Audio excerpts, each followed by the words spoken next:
obviously had a huge impact at the end of the fourth quarter and going into overtime. How did it feel that as a freshman, Coach Juwan Howard and the team was comfortable going to you in a big moment in a tie game? It means a lot for Coach Howard and my teammates to trust me. I think that's the kind of team we have. Everybody's so unselfish. Everybody's all about the team. Everybody's all in. Coach Howard always talked about 4 feet in. So you got to be all the way in with us. And that's really what the team is. Everybody's very unselfish, and everybody just wants to win. Nobody cares about individual performances. It's just about Michigan winning at the end of the day. Justin Rose. Hey, Hunter. Pleasure to make your acquaintance. Isaiah just kind of said that in the second half of this game, you wanted the ball more. I mean, is that a halftime adjustment? Was that something that a coach told you to do, or did you just kind of flip the switch and decide that you were going to be more assertive in the second half? I think in the second half, my teammates just really were able to find me. They put me in great positions to score. Terrence started off with some good entry passes that started to get me going, and then I think my teammates just kept looking for me from there out, and I just kept trying to deliver for them. Daniel Dash. Hunter, Terrence talked a lot during his media session about your guys' relationship and how you've been playing with each other for so many years. How do you feel like that chemistry impacted the game in the second half tonight? For sure. Coach Howard's always calling us the DMV boys. We're pretty close, especially since we live together now, and because of all this COVID stuff, we're pretty much together for most of the day. So we've gotten even closer. And yeah, you can just tell out there that we've been playing together for a long time. When he first subbed us in, we knew that we had to provide a spark off the bench because our team needed it. And we just tried to go in there and play as hard as we can, give them good minutes. And it turned out really well for us. Brendan Quinn.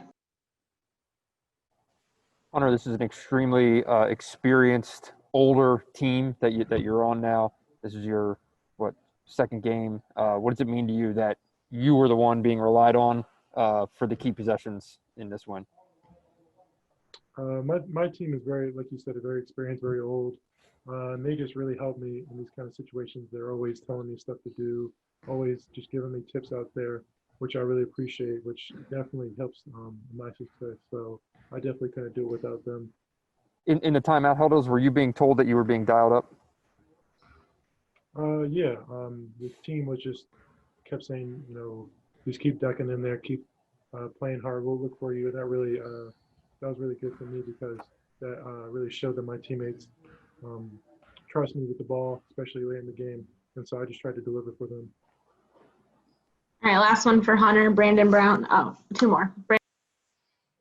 Yeah, Hunter, aside from the scoring through 2 games, you've shown that you can be a really good passer, effective at finding guys open. When do you know, okay, this is the balance I got to find of being aggressive and going to get mine and then looking for your guys? How are you figuring that out still just early in your career? Yeah, that's something that I'm still working on to this day, trying to find the balance of being aggressive and being a passer. I think today, Juwan's always talking about being aggressive as you can. And so that was what I was looking for first. And then when that wasn't there right away, he always talking about being patient. So being patient, I was seeing the floor and I was able to pick apart the defense. All right, last one, Andrew Kahn. Hey, Hunter, Isaiah was telling us about how Juwan was challenging you guys during timeouts. I guess, when you committed to him, is that what you expected, the kind of coaching you're getting now in game? Is it, on par with what you anticipated? For sure. I would be kind of disappointed if he wasn't holding us to that standard. We know that Juwan demands a lot from us, but he doesn't demand more than we can handle. He knows our limits. He knows what we can do. He knows when we're playing soft and we're not playing together. And so in those timeouts, he was really challenging us to play tougher and give us everything we had. And yes, like you said, Isaiah and the other team leaders really stepped up and provided that spark for everybody to gain energy off that.